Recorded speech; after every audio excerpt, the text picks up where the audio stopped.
All right, yeah, here we go. My name is Brian Anthony Davis. This is the Fans First Football Show for Week 11. Life in the Fast Lane, indeed. And we have a different cast of characters this week. My good man, Aiden Reed is out tonight, and so is Nick Hogan. So in their place is, if you're going to put somebody in their place, just bring in the man with the surname Place. Just Place. Mile High Broncos. Yeah, that's me. You. Hello, everybody. Hello. Hey, you win. You're the ninth caller. Yeah. Jess, how are you? Mile High Broncos. What's going on? Broncos won today. I'm in a great mood. I'm rooting for Cincinnati. No, you're really not. Hoping for an AFC West day for the Denver Broncos. But it's the Superchargers. David Stefano's in here, our good friend of the network. You've heard him over the years here from Vikings First and Skol. And also, if you enjoy Fans First Network shows, you've seen his work on the logos as well. Great work. I call him up all the time and say, Dave, can you do this? And it's the craziest idea. And he's like, yeah, I got it. And he works it out, and it's better than what I expected. David, your team won the 8-2 Minnesota Vikings. Skol! Skol, baby. You got it. We won. Vegas had it at 6.5 wins. And Vegas, you messed up, baby. We're 8-2 heading into the final stretch. I also would like to jump on Vegas. They had us at 5.5. We're at 6. We're at 6. Take that, Vegas. Everybody cash your tickets. Yeah, I don't even know what Vegas had the Steelers at. I think it was about 8.5, if I'm not mistaken, as well. And they are well on their way to eclipsing that at 8-2 as well. So lots of great stuff to talk about. As you know, we talked about Vikings First and Skol. We talked about Mile High Broncos. I'm BAD. I am courtesy of the Fans First Sports Network in totality, I guess. But you can find me on the Steel Curtain Network representing the Steelers, the Las Vegas Raiders Insider Network representing the Raiders. You can boo, Jess. The Jacksonville Jaguars Insider Podcast Network, and now the Los Angeles Rams Insider Podcast Network. So very proud to represent them all as a producer. So glad to be here. So much to talk about. Week 11 was fantastic. I tell you what, guys, the NFL has not disappointed whatsoever. Marquee matchups every single week. Great down to the wire games every single week. Man, this was one of those great matchups. I mean, now we had no Jake Paul, Mike Tyson type juggernaut matchups. But, I'm sorry, you're breaking up. Could you say that again? It started to buffer on me. Wait a minute. I got to go back in and come back. I don't know if you're serious on that or you just didn't like the Jake Paul, Mike Tyson. No, the Netflix servers were trash. It was awful. It didn't happen to me. I didn't have a problem whatsoever during that fight. Were you streaming on TV? Were you streaming on TV or on your phone? Both, and I had no problem. But on TV, I watched the main event on TV, and I watched the rest on my phone, and I had no problem. Oh, I was streaming on my TV. Every few minutes, it would buffer. Now, and you go back in, and yeah, and you had to go out and come back in. Did not have that whatsoever, and I know there's a lot of worry about that, especially when Netflix hosts the Steelers and the Chiefs on Christmas Day. Exactly. Man, they got to get that fixed. But no, I didn't have that problem whatsoever. Now, I wish it would have buffered when they showed Mike Tyson's behind. I don't know. That's when most people got first buffered. They got buffed into buff. Hey, when I watch boxing, the only buffer I want is Michael Buffer. So right. Where was he? What? I was ready to rumble, and no one asked me. I think he's retired, but we need to talk about the NFL. So here we go. I got us off track early, and I'll do it often. So let's get into it. Guys, great games this week. We're going to go ahead and bring in the first one. Nick Hogan is not here, and I bet you he's glad he's not here to talk about the Los Angeles Rams 28 and the New England Patriots 22. Don't look now, but the Rams are starting to play some better football again. Matthew Stafford, 4 touchdowns, no interceptions, a 149.31 quarterback rating, going 18 for 27 in this game. Kyron Williams keeps it going, 15 attempts, 86 yards, but no touchdowns. That's really odd for that guy who is a touchdown machine. And then Matthew Stafford, who was whipping the ball around, had 2 stud receivers, and his 2 stud receivers are Puka Nacua and Cooper Kupp. 3 touchdowns between the 2 of them, 2 for Kupp, 6 receptions, 106 yards for Kupp, 7 receptions, 123 for Puka. On the Patriots side of the ball, Drake May had a pretty decent game, but not good enough. 30 for 40, 2 touchdowns, 1 interception, 106.96 quarterback rating, 282 yards. He's good, and he's growing. This team, he needs a lot of help around him. Spread the ball around well. Ramondre Stevenson with 73 yards on the ground. He keeps it going.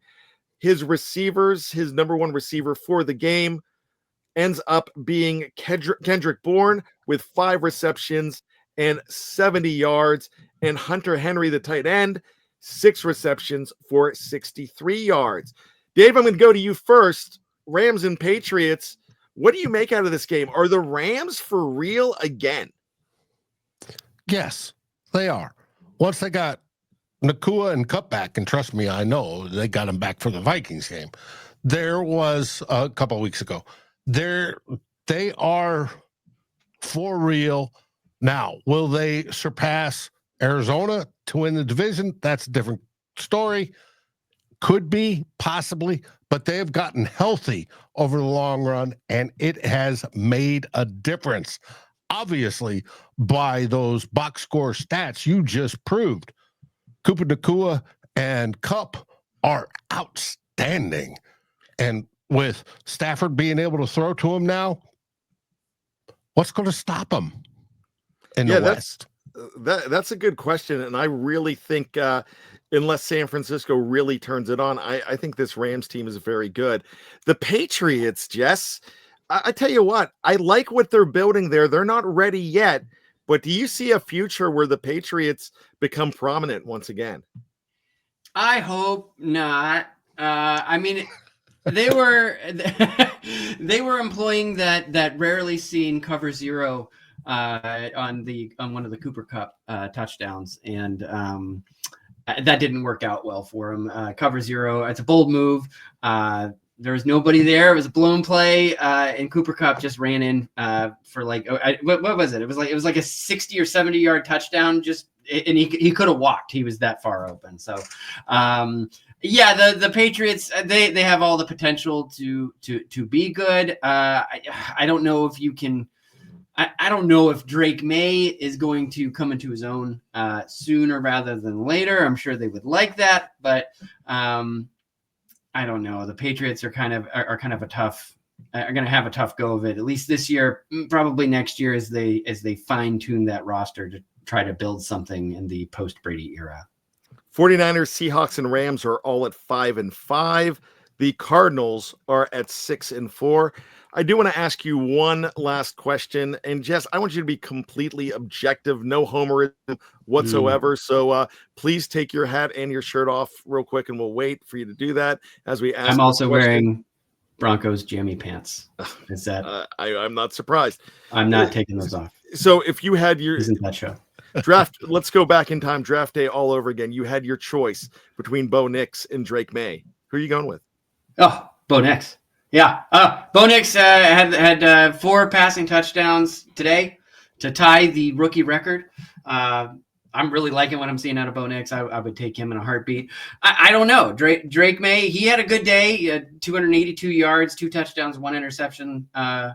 Like you said, but he's no Bo Nix. I mean, come on. Let's talk about your Bo Nix and another rookie quarterback that got into action today, Michael Penix Jr., and the bane of the existence of David Stefano, Kirk Cousins. So let's go to that game right now. It was the Broncos 38, the Falcons 6, in what I kind of think was a little bit of a surprise, despite it being in Denver. Just a solid game overall for your Denver Broncos. Bo Nix, 28 of 33, 84.8% as far as completions go, 370 yards, 4 touchdowns, quarterback rating of 155.52. Just a phenomenal showing for Bo Nix there. Help on the ground, rushing. Well, Javonte Williams had 9 attempts, 459 yards in this game. He had a touchdown. The receivers for Bo Nix, he looks like he spread it out well in this game. Cortland Sutton, 7 for 78. As far as the touchdowns, it was not Sutton. It was Lil Jordan Humphrey. Little Jordan. Everyone should have a player on their team named Little Jordan. I love it. Marvin Mims Jr., Troy Franklin, and Nate Adkins, all not household names, Jess. Tell me about these receivers for Bo Nix. Well, Troy Franklin played with Bo Nix in Oregon, so they've got like a little thing, but they just haven't been able to get the thing going in Denver together. Oh, and Devon Vele, he's a 7th round pick, kind of a surprise. He wowed in camp and is starting to connect. He's really been Bo Nix's outlet on 3rd down. People that know stats and things, they say that apparently on 3rd down he's hit him multiple times, and I could tell you that number, but I'm not one of those stats people. I will tell you though that the Denver Broncos did win by 32 points today. I did the math. And over the former quarterback for the Minnesota Vikings, Kirk Cousins, the Kirkistanis probably have a lot to say on this one. 18 for 27 with a completion percentage of 66.6, 173 yards, and 1 interception, no touchdowns. I know you have been definitely a guy that has not been a proponent of Kirk Cousins, Dave. Let's talk about, is it over for Cousins and the Falcons? No, it's not by far. Kirk Cousins is a good quarterback.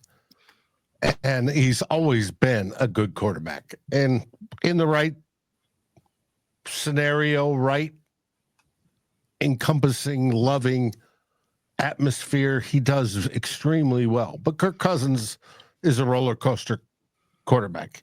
You've heard of Kirktober or Kirktober. Yeah, literally. He owns the month. He does great. But then he comes November and it goes and he has bad games. And then comes December when you need him the most, he throws checkdowns shy of the sticks. That's Kirk Cousins. He's a great quarterback. Not great, a good quarterback. Very capable. And he is what he is, but he set himself up. The man is Hall of Fame money getter, and his agent should be pressed to the Hall of Fame this year without a doubt. He's made more money and let down more teams than anybody I can think of. Well, one team that he did not let down reminds me of a Motley Crue song, Girl Don't Go Away Mad, Just Go Away. Minnesota Vikings watched him go away 23 to 13. Down. He didn't leave him down by leaving, though, right? No, that was, well, it depends what side of the fan base you want to talk about. But no, him leaving was a masterstroke by Kwesi Adofo-Mensah, our GM, who said we need to free up some cap space. We're still paying him $28 million dead cap this year is on our books, but it frees up the cap. So next year we have tons of it to fill in and get our Super Bowl window wide open. And that's what we needed. We couldn't afford to pay him $40 or $50 million this year. That would have been stupid. Well, while you're paying him $28 million, the guy that you're paying probably $28,000, Sam Darnold, 20 for 32, 2 touchdowns, 246 yards, no interceptions, 114.84. The rushing game, not quite there, as Aaron Jones, 15 for 39, Cam Akers, 10 for 25. Darnold had a touchdown on the ground. As far as reception, no, Justin Jefferson, 6 for 81. He just keeps on going. But what was the key in this game for your Minnesota Vikings? Well, one, it was that Sam Darnold gets right, and he did. He calmed down and threw smart footballs, unlike last week against Jacksonville, which we won. But last week he threw 3 interceptions, should have been 5. It would have been 4 if one hadn't been called back. But he calmed down this week, and he threw to what was available, and it worked. That's exactly what we expect from Kevin O'Connell, our head coach, to whisper into the quarterback's ears that you've got to be able to make that happen. Now, speaking of Justin Jefferson, the greatest wide receiver that has ever played the game or soon will be, do you know that he surpassed, who was it? Corey Holt? Trying to remember the name. For the most yards in 5 seasons ever. Wow. And he missed half of last year. Seems like the guy's been around for 10 seasons, and he's only been around for 5. He's only been around for 5. Torrey Holt. Wait. So does the NFC North know about Justin Jefferson? Are they aware that he's out there? Because they should cover him. Yes, they should. And Jacksonville showed how to last week. They doubled him and did all the other stuff. But did that happen today? Nope. And it's funny because the Tennessee Titans have a really good defense. They do, especially against the run. But they they did well in this game, but the Vikings were way too much. Just a couple of weeks ago, we were really saying that the Vikings could possibly be done with that 2-game losing streak, but now they're 8-2, and they are in the mix, especially in that division with Detroit, who we're going to talk about next in a little bit. But they are definitely in the mix in probably one of the most talented divisions in the league. Where do you see a team like Minnesota finishing up, Jess, please? It's tough. It's tough to see them at the top. You got the Lions, and the Lions are offensively amazing. Like offensive. They are offensively impressive. But yeah, the Vikings are right up in there as well. I mean, do I think they're better than Green Bay? I do. Yeah, I do think they're better than Green Bay, and they're definitely better than Chicago. So, are they one of my wild card darlings going into the postseason? Absolutely. Well, let's look at the standings real quick. 9-1 for the Lions, 8-2 for the Vikings, 7-3 for the Packers. The Packers today were on the ropes by the last place Chicago Bears. Dave, I know you had a few choice words when the Bears blew this game. Let's talk about how they blew it, Dave. With a blocked field goal at the end. Wow, that doesn't happen that much in the National Football League, does it, Jess? Was it? Yeah, it actually happened last week. When victory is in hand and some jerk sticks his hands up and ruins it for you. That's a good way to ruin a great weekend. Some jerk. I'd use other words, but all right, let's go to. I feel for Chicago fans because they've come so close so many times this season just to have it ripped away. And it's frustrating for them. Pay, my heart reaches out to you. That's our good friend Vince Pay Saunders who represents the Bears here for the Fans First Sports Network. It's 20-19 Packers over the Bears. Jordan Love had a touchdown, a go-ahead touchdown at the end of this, towards the end of this game, but the Bears had a chance to counter with the field goal, just was not to be. Let's go ahead and take a look at the stats.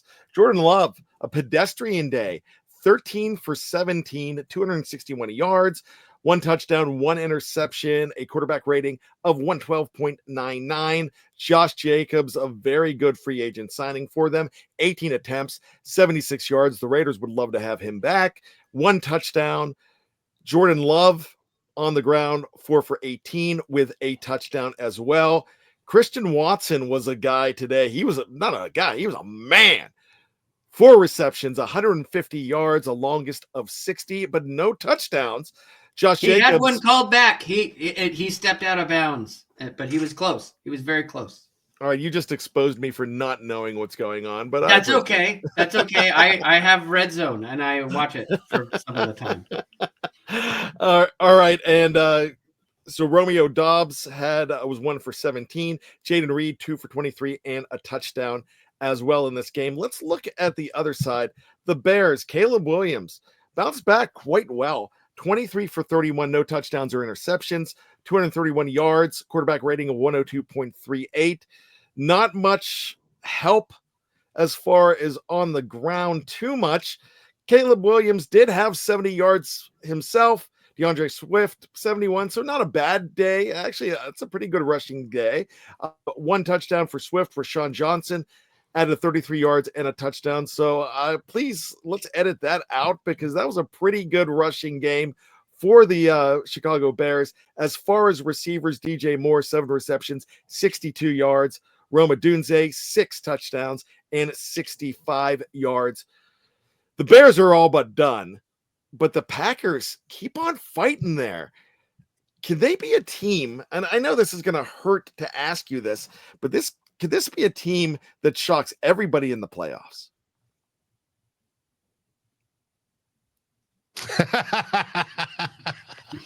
Dead space.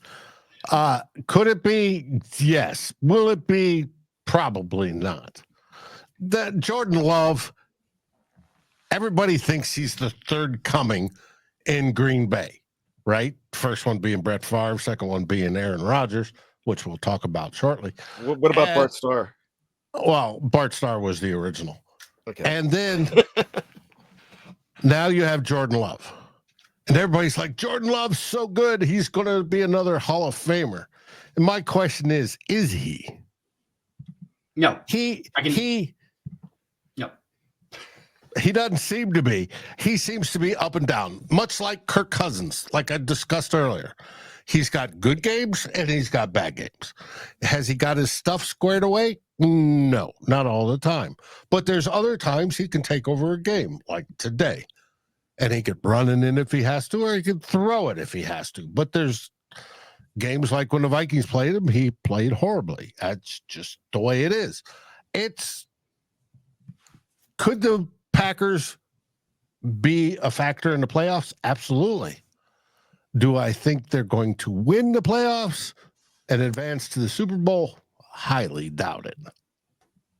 It's a tough road. To get to the playoffs, they have to go through Detroit. They have to have both I guess there's 3 wild cards now, but to have them 2 wild cards come out of the North, I would slot the Vikings definitely right behind the Lions, and then I think it's going to be a pretty tough competition for the Green Bay Packers to get that 3rd or 2nd wild card. But I mean, it could happen. But you were saying like everyone thinks he's the 3rd coming, and I think of those 3, he is certainly the 3rd. He still has a lot to learn. He's not Aaron Rodgers. He's not Brett Favre just yet. So and will he get there? I don't know. He has all the opportunity to do so. I'm not sold on Jordan Love as the 3rd coming, as you put it. So, right. And now, as of today, they are the 6th seed. Vikings are the 5th. Detroit's obviously the 1st. and then you get your division guys.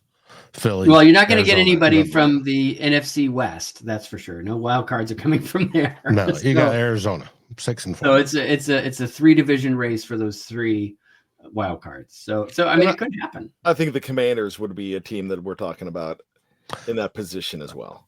And I hope so. Yeah, they're darlings right now, and we're not really talking about their game. That was on Thursday, but they've lost 2 straight. But I still feel pretty good about that Commanders team. But so let's go ahead and who are they looking up at? They're looking up at the Detroit Lions here, who are right now just absolutely blasted the Jacksonville Jaguars today. You know, I'll just say it really quick. Mac Jones, 17 for 29, as Trevor Lawrence is still out. 1 interception, no touchdowns.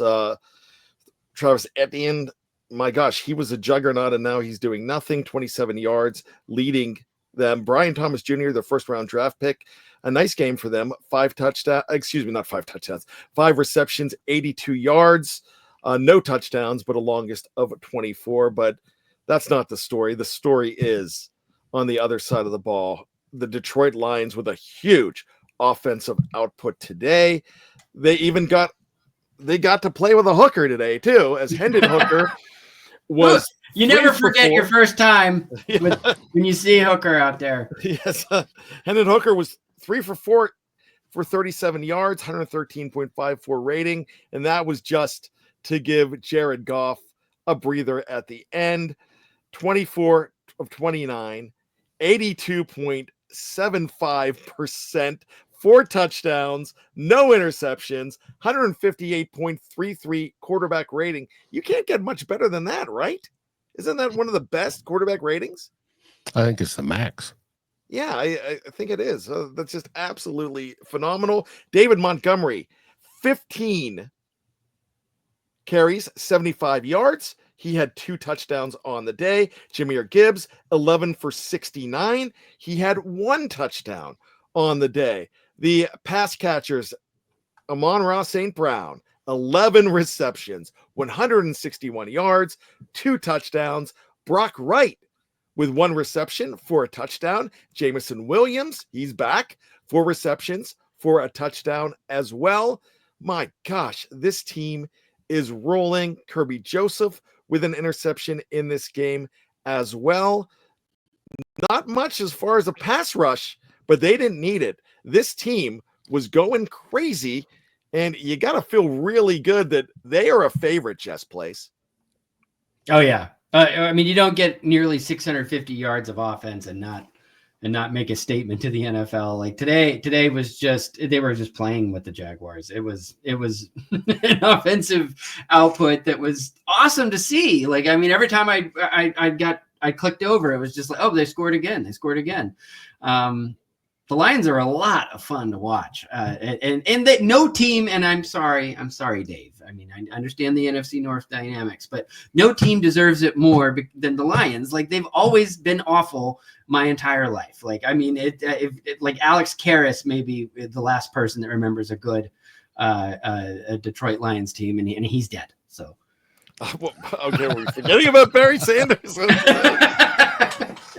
Well. Sure. Yeah. I mean, even Barry couldn't take it. He was like, I'm out. I'm done. This team, man, I can't deal. Well, no Alex Karras did have more tackles than Barry Sanders. So I guess you're right.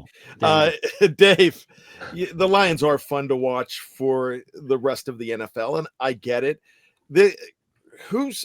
Let's not talk about the rest of the North. Let's talk about the other teams in the NFC that aren't in the North. Right now, it seems like the only team that could come close to touching this team is the Philadelphia Eagles. Not even close.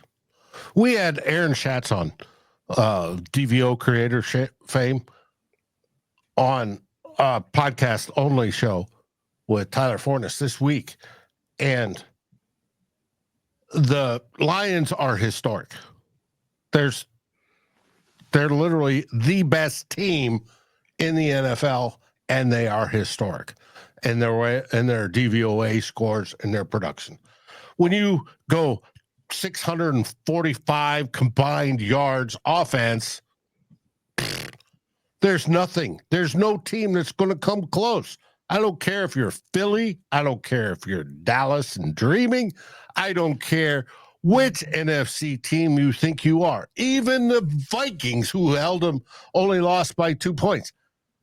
There's nothing close. They're going to win the NFC. If they stay healthy, they're going to win the NFC and most likely the Super Bowl this year. Wow, I mean, that is great objective talk. I'm glad you said that. Awesome. They are fun to watch. And yeah, I kind of agree with Jess when he says that no one kind of deserves to come up like that. Because I mean, look, the Vikings would too. You've got teams that haven't been there and haven't been back to that show for such a long time. But this is a team that's never been there, so they're kind of they're gonna be darlings. Yeah, and you know what the last year was that they got that close? Last year? 1956. Before we were sparkles in our dad's eyes. 1956. Before our teams were sparkles in our dad's eyes. And Well, I grouped I grouped the Steelers into that group because they weren't really a real team until they joined the AFC. No, until the 70s, yeah, and hiring Chuck Nolan in '69. But that's how long Detroit has suffered for the most part. Maybe if my dad was cooler, I'd be a sparkle in his eye when he was 9. But my dad's cool. I'm just joking. I just had to throw that out there.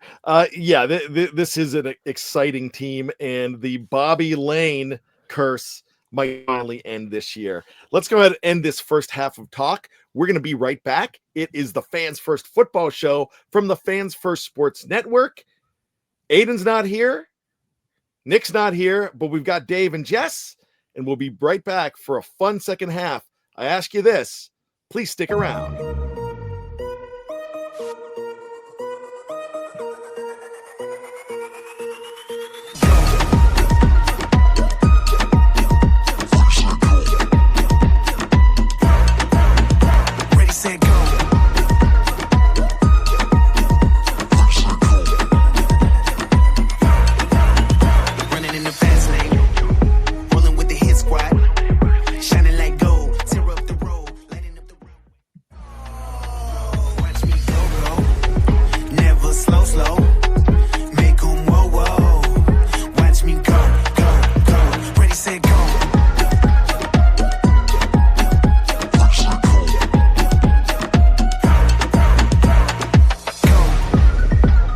We are back. It is the Fans First Sports Network, the Fans First Football Show. Go! Yes, we are here. Dave, you got to love this new music, right? Sure. Ready, set, go. Boom, boom, boom, boom. I bet you Jess gets a convertible, rolls down the road with this theme music. I can see it happening right now. No? That's right. I just beatbox it by myself. Oh my gosh, why do I even go there? I attempted and he thwarts me every single time. Great stuff by Just Place Mile High Broncos. Dave Stefano from Vikings First and School. My name is Brian Anthony Davis from the Steel Curtain Network and Fans First Sports Network as well. Let's go ahead and do the second part of our show. I talked about the Fans First Sports Network, Steel Curtain Network, and I've got to talk about the 8-2 Pittsburgh Steelers beating their rivals, the Baltimore Ravens. They are 8-1 in their last 9 games against the Ravens, and Lamar Jackson has not beaten the Steelers in over 5 seasons. Guys, if you checked out this game today, the Steelers did not score any touchdowns, but they were dominant on both offense and defense. And I see Dave furrowing his eyebrows there, but they were dominant enough to be in position, especially on defense, to shut down the juggernaut that is King Henry and Mr. Jackson. Dave, what's your thoughts? You didn't score any touchdowns? No touchdowns in this game. Nothing but field goals. Nothing but field goals. Wow. I'm impressed. Because I was trying to keep an eye on it. I was watching my game, which of course is streaming over YouTube. Sigh. over the air TV, I had a choice of Chicago and Green Bay and Pittsburgh and the Ravens. And I wanted to be able to watch all three, my game, your game, and Bears Packers game. Could I? No. But I tracked them during the whole time. And I saw that you guys won, and I thought that was fantastic because the Ravens are good. But so are the Pittsburgh Steelers this year. Everybody thought, they'll be 500. They're not going to win anything. Mike Tomlin doesn't get to the playoffs every year. What are you talking about? But sure enough, you dominated, and you've taken over the division lead again. Let's go look at these stats. Lamar Jackson, 16 of 33, 207 yards, a touchdown, and an interception, and a quarterback rating of 71.55. That is very Mr. Jackson unlike. Rushing, 4 attempts for 46 yards. A big thing in this game for preparation all week, one of the defensive great MVPs for the Steelers in this game, of all people, is going to be Justin Fields. Why do I say that? Because Justin Fields was Lamar Jackson in practice all week. And typically they bring in a guy that's a rushing QB, an undrafted free agent for the week, and have him simulate Jackson in practice and then let him go. They had Fields and they were more prepared for the glory that is Lamar, because Lamar is amazing. Especially this year, he could possibly be a 3-time MVP as well as he's been playing. Another guy that could be an MVP is Derrick Henry, and he only had 65 yards on 13 carries, 1 touchdown in this game. As far as the receivers go, Mark Andrews was 2 for 22. Zay Flowers had a big drop in this game, 2 for 39, but did have a touchdown. Isaiah Likely and Justice Hill, 4 for 4. That big interception for the Pittsburgh Steelers on Lamar Jackson was by rookie Peyton Wilson, just stripping it away from one Justice Hill. Let's look at the Steelers side of the ball. Russell Wilson, 23 for 36, 63%, 205 yards, 1 interception. It was an ugly one in the red zone to Marlon Humphrey. Quarterback rating of 71.97. Najee Harris, 18 attempts for a 3.5 average, 63 yards on the ground. Jalen Warren, 9 for 41 on the ground. Justin Fields, I'm going to bring him up here. They brought in a Justin Fields package in with 2 opportunities, one to help ice the game. He came out maybe a quarter of a yard short, but they ended up icing the game right after that. 2 for 17. So 2 rushes, 17 yards. That's a pretty big deal for the Steelers. George Pickens, 8 receptions, 89 yards, a long of 37. There were no touchdowns in this game. A guy to bring up who had 13 tackles in this game, Patrick Queen. Another man's trash is another man's treasure, as the Ravens did not offer him an opportunity to stay, and he took it personally in this game. Chris Boswell, 6 attempts, 6 field goals, a long of 57 in this game. Just a fantastic game for the Pittsburgh Steelers. Just to think, it's hard to say you have a fantastic game when you don't score touchdowns, but the Steelers had it going, and they definitely had it going on defense. Jess, what do you make of the Pittsburgh Steelers now that they have broken down and won against their rivals, the Ravens, again? I'm kind of glad that they beat the Ravens. I dislike both of these teams a great deal. And so it's not any fun when they play each other. And you know, I'm still bitter. I'm bitter about Russell Wilson. And so I like seeing that he had a 67.5 rating today. It's not enough to succeed. Others must fail. And I'm rooting for that for Russell Wilson, and damn it, they got the win anyway. And that, but that's fine. That's fine. It's all fine. Both teams beat us earlier this year, and I'm still working through a lot of big emotions about it. And so, Jess is going to take his position on the couch, and we're going to break that down even more and break out his Russell Wilson issues. But Dave, let's go ahead and let me ask you this question here. No touchdowns, but I mentioned that it was actually a dominant performance because being in the red zone that much against the Baltimore Ravens is quite impressive. And Russell Wilson was in a position where Broderick Jones 2 or 3 times had big holds and put them in the huge holes, and Russell Wilson dug them out of it and got big first downs on big plays. It seems like he was coming up big in moments, and the interception was ugly. I'm not going to deny that, but it feels like they have found something big. They've also decided they were waiting to bring back the Justin Fields package. You don't want to do it before the Baltimore game. Baltimore was the right time. Do you feel that you're going to see much more of Justin Fields here? And you've seen Justin Fields over the last 3 or 4 years, so you know about this guy. Do you feel like he's a better place, even as a backup in Pittsburgh and a gadget? Yes, absolutely. Justin Fields will kill you with his legs. He did it to the Vikings all too frequently for my taste. Now, is he a starting quarterback? Nah, we'll find out. Could he start in the NFL? Absolutely. But as a package and backup, oh my, it is something special because you have production.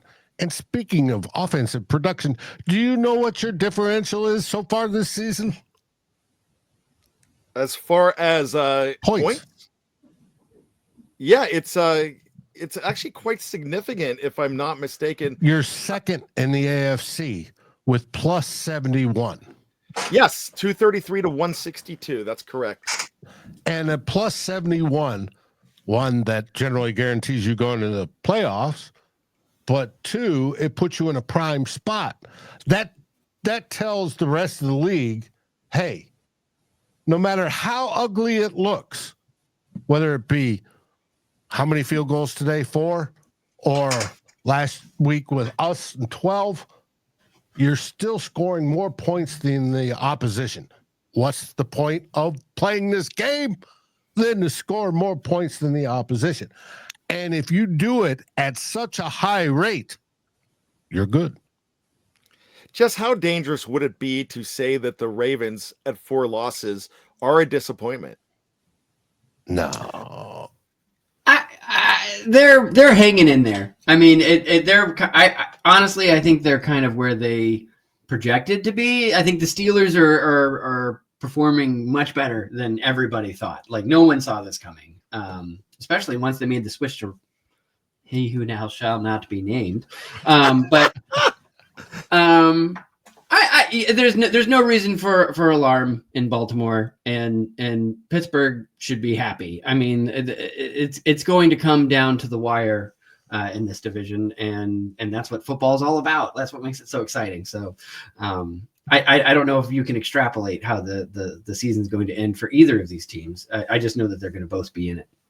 Absolutely. Another game that came down to the wire. It was a thriller, and usually you don't get that excited. This was a game that we're going to talk about here that was flexed out of Sunday Night Football, but the Colts-Jets was a good watch. Colts 28, Jets 27.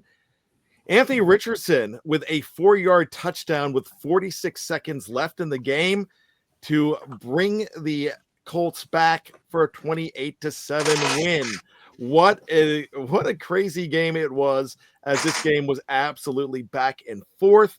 Richardson getting his job back. He is 20 for 30, 272 yards, 1 touchdown, no interceptions, a quarterback rating of 116.64.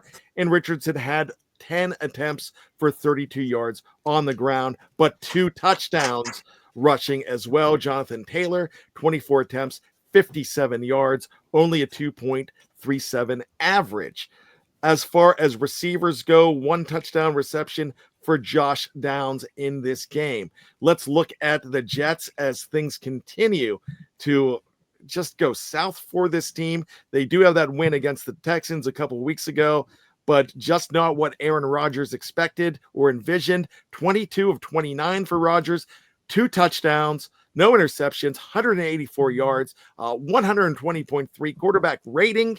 He had help from Breece Hall on the ground, 16 attempts, 78 yards, and a touchdown. Breece Hall also hauled in 43 yards on 7 receptions and a touchdown. Good game for Breece Hall. Kenny Yeboah with a touchdown receiving as well. But I tell you, the story is the Colts are putting themselves in position to go ahead and grab that final wild card as they battle with the Broncos. And also look to go ahead and knock out the Cincinnati Bengals who are playing right now. Jess, this is a really crazy team here. The Colts, they have not known, they have had 2 quarterbacks. They don't know where they're going and what they're doing, but they went back to the youngster in Richardson. Do you think that's the right move? What I saw today, he definitely played with heart.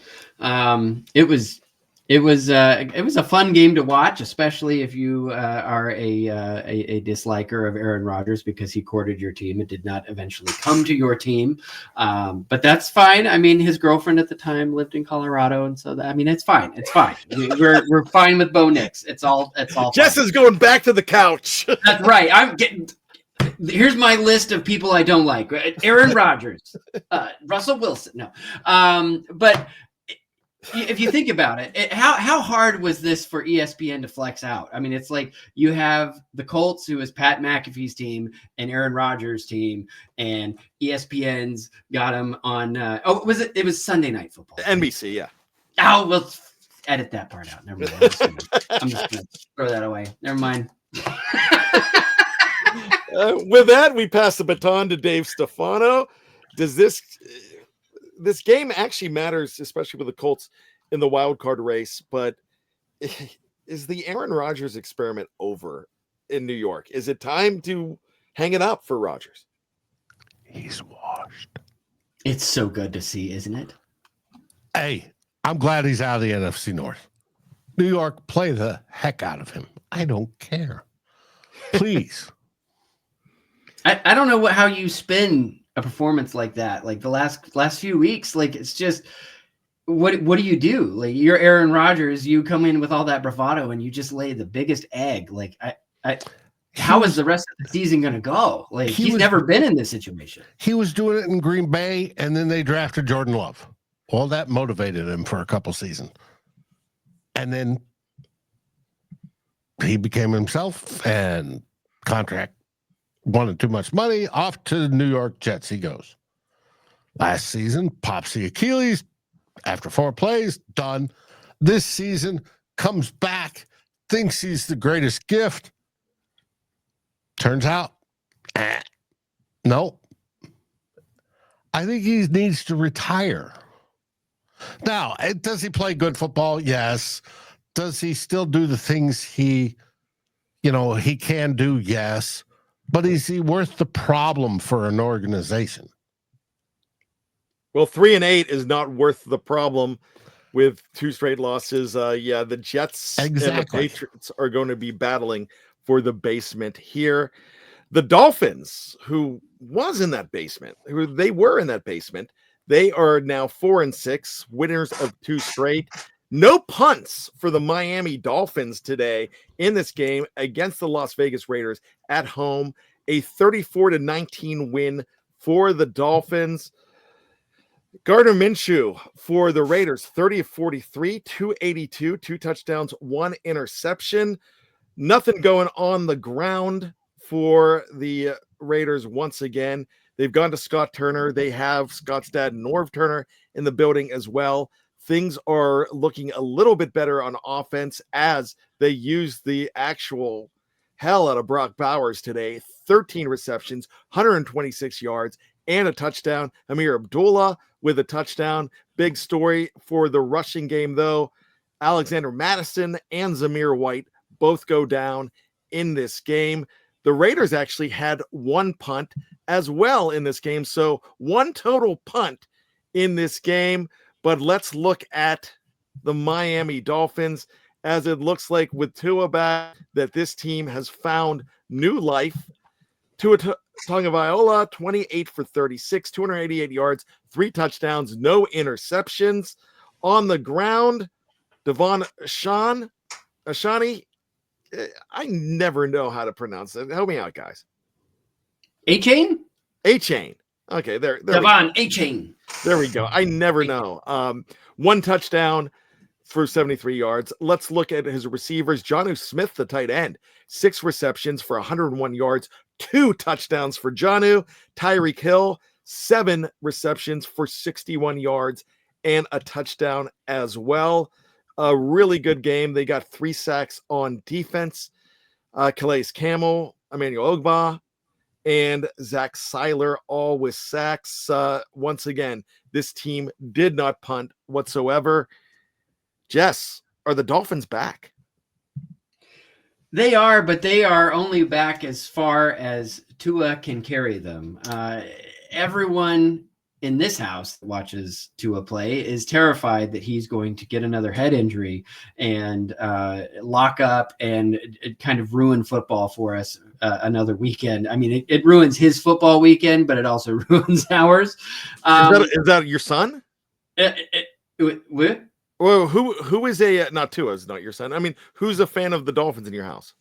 There's people in and out. Okay. Yeah, right. No, we're all Broncos fans here. And that's tough because we live in Patriots country. So, but we watch a fair amount of football, and it is lingering in the back of our minds that he is one head injury away from like calamity. Like it's like watching football holding your breath. Absolutely. I look at this team at 4-6, and with the rest of the AFC kind of struggling there. You have the Colts and the Bengals and the Broncos maybe in line for the 7th seed right now.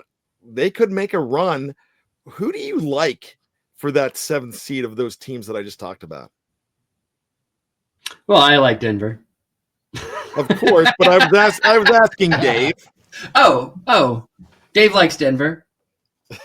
Actually, Denver, believe it or not, as much as I don't want Denver to win, sounds about right. But do you feel like Tua and Tyreek could carry them to that 7th spot? Could they? Yes, but we still have December. Tua can't play when it's below 50. And he can't play the Raiders every week. So that's another problem. Very true. I'd have to look at their schedule, but you remember when it gets below 50, Tua can't play. That's very true. Let's move on to the game that should have been played in Flushing, New York, the Tidy Bowl, the Saints and the Browns. The Saints come up 35-14 winners in this game. I thought I would get a little laughter out of that joke, but sometimes I think it was wonderful. All right, thanks. My wife would have just said, just don't try it. Jameis Winston, 30 for 46, 395 yards, 2 touchdowns, no interceptions. They play the Steelers next week. That is an impressive stat line. On the ground, Nick Chubb, 11 attempts for 50 yards. As far as the receivers go, 2 touchdowns. Jerry Jeudy, I think you've heard of him. 1 touchdown, 6 receptions, 142 yards. Elijah Moore, 6 receptions, 66 yards, and a touchdown. Let's go ahead and look at the other side of things for the team that won this game, the Saints. Derek Carr, 21 for 27, 2 touchdowns, no interceptions. On the ground, Taysom Hill, 7 attempts, 138 yards, 3 touchdowns for Taysom Hill. Receiving wise, Taysom Hill, 8 receptions for 50 yards. Definitely looks like in offensive player of the week. Jawan Johnson with a touchdown. And my gosh, another touchdown out of Marquez Valdes-Scantling. 2 receptions, 87 yards, 1 touchdown. My gosh, he's the number 1 guy, Dave, as far as receivers go in New Orleans. The Saints aren't going to do anything, but How does this set them up for the future? It helps. They're still recovering. They're going to be in a rebuild year. Now, I look forward to listening to the Dome Patrol this week to find out exactly what they think of this game, but it's going to help. They need all the help they can get in a bad NFC South. Do you really feel, though, let's look at the standings, though, and do you feel that there's a possibility with the way that division is going that they could possibly sneak in there at 4-7 with the Falcons now at 6-5 and the Buccaneers at 4-6? No, I do not. But hey, there's always hope. Anything can happen. You know, the Falcons can falter even more down the stretch. Buccaneers, Mayfield could, suddenly not be as good as he was. Anything can happen. It's a bad division all across the board. Could they fit in? I doubt it. I mean, they started out so strong and then everybody got injured and they were nothing, and they're going to be nothing. Winners of 2 straight. I know they just beat up on the Browns, the lowly Browns. When it's Brown, flush it down. They are 4-7 though, and Jess. Where does that come from? The AFC North? Yeah. Well, I hadn't heard that slogan before. That's just why I'm asking. Well, if you know the movie Meet the Fockers, if it's yellow, let it mellow. Okay. If it's brown, flush it down. Okay. Dustin Hoffman uttered those amazing words. So it's an Oscar-winning actor who used that phrase on the silver screen. He was Tootsie. Yeah. What's that? He was Tootsie. So, yeah. I mean, we should take it seriously. Mm-hmm. Yeah, we should. Absolutely. Tootsie's a underrated, very good movie from 41 years ago. But let's look at this, Jess. The Falcons have lost 2 straight. They are 6-5, losers of 2. Buccaneers 4-6, losers of 4 straight. And the Falcons are now 4-7, winners of 2 straight. I got to think that the Saints actually have an opportunity here. It's really who wants it least. It's the NFC West of the South. It's just everyone is kind of mediocre, and someone has to win it, and so someone will. And why not any one of those teams? I think Tampa is probably better than the rest. There's just something about like Baker Mayfield being able to like kind of put the team on his shoulders, but I don't know. I mean, it's like who is better than of all these terrible teams? It's hard to say. I don't know. My gut leans Buccaneers, but that's just the way I feel. Fantastic finish in this game, this next game that we're going to talk about in San Francisco. Let's talk about it. The Seahawks, with 12 seconds left, get a touchdown, a scrambling touchdown from Geno Smith from 13 yards out to cap off an 11-play, 80-yard drive. They win this game 20-17 over the rival 49ers. Wow. Geno Smith had his center retire this week, but a great game for Geno, 25 of 32, 221 yards, no touchdowns, an interception, but leading them to the win. Geno also had 29 yards on the ground and that touchdown. Kenny Walker, 14 attempts for 54 yards and a touchdown. As far as receivers go, the Jackson Smith and the Jigba experiment keeps on going. 10 receptions, 110 yards. Also, DK Metcalf, 7 of 70. That's an interesting division. Keeps on going. And what is going on with the San Francisco 49ers losing this game at the very end? It does not look like, you can't count them out completely, just does not look like there's going to be a Super Bowl repeat with the 49ers here. Brock Purdy, 21 of 28, 1 touchdown, 1 interception. As far as rushing goes, Christian McCaffrey, 79 yards on the ground on 19 carries. No touchdowns, though. Purdy with the lone rushing touchdown. As far as his passing touchdown, Jawan Jennings, 10 receptions for 91 yards and that touchdown. Dave, I've got to ask you, the 49ers really look dead. And I know on this show, I like to go ahead and overemphasize and actually speed up the demise of a lot of teams. But I don't think this team is right whatsoever. Oh, they've been injuries, key injuries on and off all season, and it's killed them. I think it's as simple as that. But you get a guy like McCaffrey back, Jess, you expect him to go ahead and pick up where he left off, and it just doesn't seem like that's happening. He's back, but he's not back, and the team has to catch up to him. He's got to get acclimated and back in day-to-day game shape. He wasn't right, so the team's not right, and now that he's back, it's still not right. So they need to figure it out. Will they? They have every opportunity to. George Kittle was out today, injury.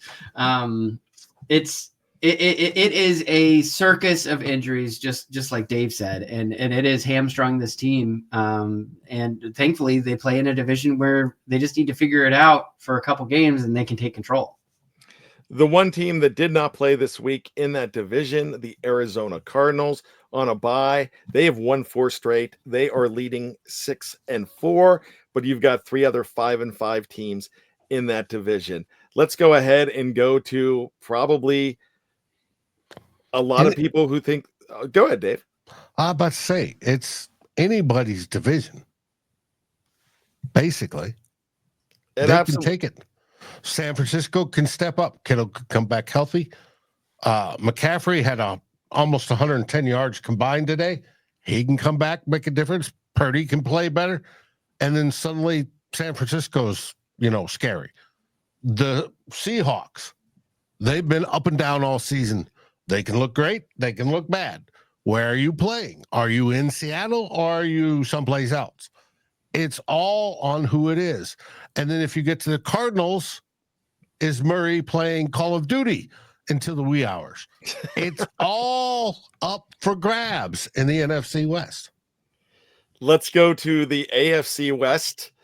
And the last team to be undefeated in the NFL, they go down to a very good team, the 8-2 Buffalo Bills. Bills 30, Chiefs 21. And now this is the team that everybody was saying that they are going to lose. They finally lost their game, but I don't think it's time to go ahead and speed up the demise of the Chiefs. But what did you see from the Bills in this game, Just Place? I saw a lot of heart. Josh Allen was scrambling all over the field. Looked like he was ready to do whatever it took to put the Chiefs away, and he was taking hits and looking for contact. And that's the kind of guy that you want as a leader on your team. These two teams clearly have a lot of history in the playoffs, and the Bills have a bad taste in their mouth about the Kansas City Chiefs. I am not surprised that they came out with the ferocity that they did. I have a sense that these teams are going to match up again in the playoffs, and I'd like to see the same kind of intensity. This is what the NFL is all about. It's watching the elites fall to the challenger, and finally it happened. And so it was a good game. And as a Broncos fan, I am just elated that the Chiefs lost. This should be their second loss in a row. But we have a lineman who couldn't block on a field goal attempt. So, it is what it is. Josh Allen, 27 for 40 in this game, 65.5%, 262 yards, 1 touchdown, 1 interception, and an 89.46 quarterback rating. Big deal as he was the leader in rushing as well for 12 attempts, 55 yards, 1 touchdown. He got 2 touchdowns from James Cook, but only 20 yards on 9 attempts from Dalvin Cook's brother. And Ray Davis was 5 for 11. Ty Johnson, 5 for 18. Not a big running game for a team that usually runs the ball fairly well. The receivers for Mr. Allen, well, Curtis Samuel was 5 for 58 with a touchdown. Khalil Shakir, 8 of 70 without a touchdown, but a very good showing for the Buffalo Bills. Let's look at the Chiefs on the other side of the ball. Patrick Mahomes, he was winning all those games. Now, the interceptions caught up to him, 2 interceptions. He did have 3 touchdown passes in this game. He was 23 for 33. On the ground, only 60 yards from Kareem Hunt. No touchdowns rushing. The touchdowns in this game receiving, 2 to the tight end Noah Gray and 1 to rookie Xavier Worthy. Worthy was 4 for 61 in this game. DeAndre Hopkins only 3 for 29. I tell you what, it looks like the Chiefs finally succumbed, and I think the shine is off this team right now. Now, they're a playoff team, and you can't count them out, but the Bills look like the shiny team coming out of this game for the rest of this season, Dave. Oh, without a doubt. The Bills are playing better. But Kansas City is hoping to three-peat, which has never been done before, and they find ways to win. Did they today? No. Now, when you take the Bills versus Chiefs matchup for extra divisional matchups, the AFC East versus the AFC West, it's a heck of a matchup, and it has developed into a grudge match. But who wins the regular season on tradition? It's the Buffalo Bills. But who wins in the playoffs? It's the Kansas City Chiefs. So are the Chiefs down and out? Hey, they've lost a ton of their players over the years, and they're relying more and more on Patrick Mahomes. Has it paid off? So far. Am I going to doubt it this year? Heck no. Since 2017, the Buffalo Bills have beaten the Kansas City Chiefs like crazy in the regular season. The Chiefs have only won one of those games, and that was in 2020. But you are correct. When it comes to the postseason, it's all Chiefs, as the Chiefs since 2021 are 3-0 in the postseason against the Buffalo Bills. So I tell you what, we are not ready to close the book on this team, but we are ready to close the book on week 11. Before we go, when we're recording this, it's halftime. It's almost halftime, and really good showing from the Los Angeles Superchargers, I believe they are called. As wait, what was that?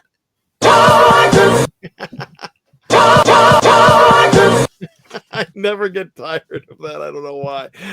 But in that game, the 21-6, and it's at halftime. Well, 8 seconds before halftime.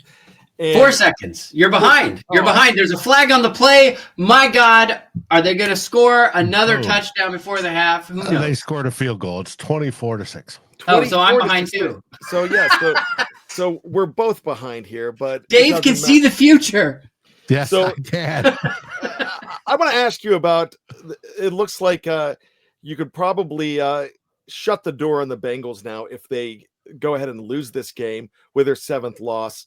But the Broncos and the Broncos and the Colts, the horse teams, would have to keep on winning to get that 7th slot. So it's really hard to close the book on anybody for that 7th seed in the AFC. But it looks like, my goodness, it looks like the 6th seed is all but wrapped up with the Los Angeles Superchargers. And actually, if you look at it right now, after this week, if they win, they're the 5th seed, and the Ravens would end up being the 6th seed.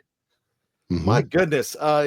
Crazy stuff in the NFL this week. I'm so glad to have you guys talk with us and hang out with us this week. We were hoping for a short show, and it's been our longest show. So there we go. Hey, what we we talk do. about pro football, right? Yes. We overperform, under promise, and over deliver. What is today? It's the Grey Cup.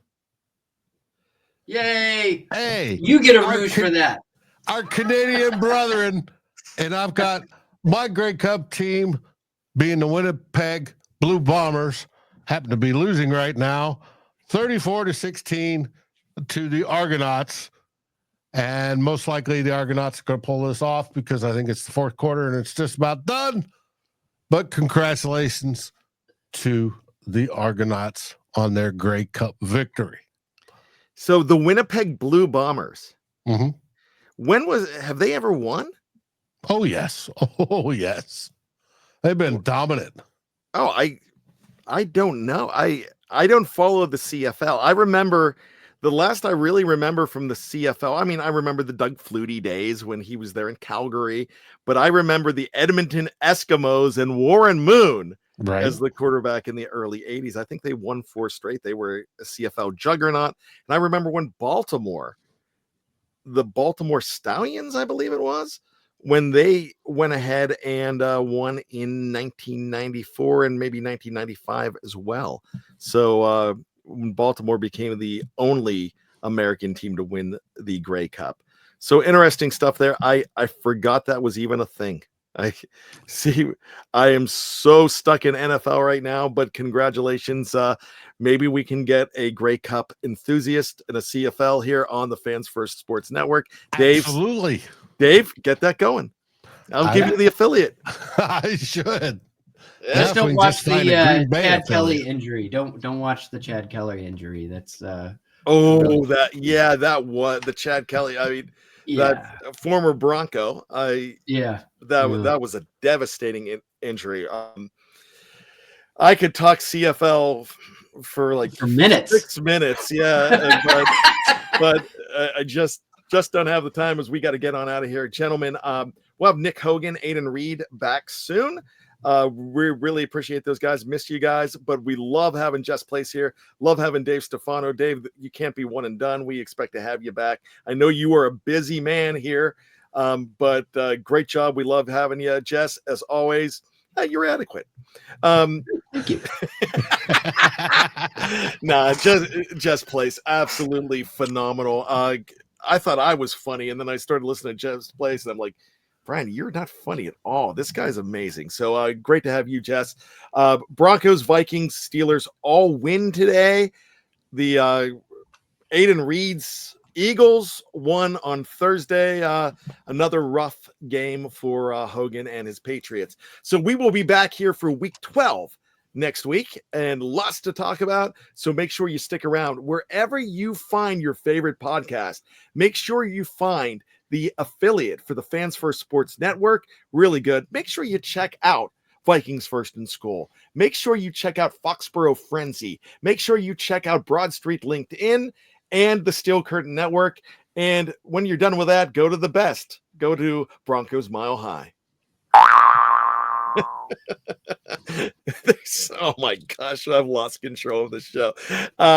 For Jess, for Dave, my name is Brian, and we love to go out on 2 words, and it's simple: go football. Woohoo! Go football.